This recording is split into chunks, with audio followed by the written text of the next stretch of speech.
जगला में जो करे वो करे रात के मिलेला सुकून खाके राजा जी के हाथ के अच्छा लागेला। कमर ककरी से भइल काटा हराबा हो गलिया लागेला जान टमा डराबा हो गलिया लागेला जान टमा डराबा हो।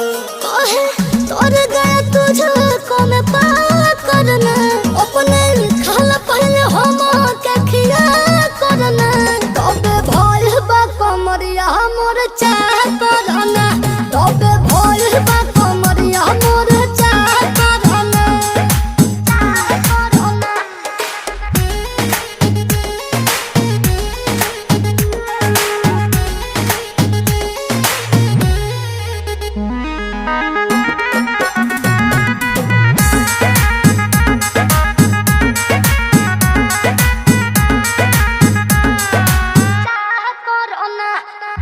प्रिंस प्रियांशु के प्यार देखे धांसो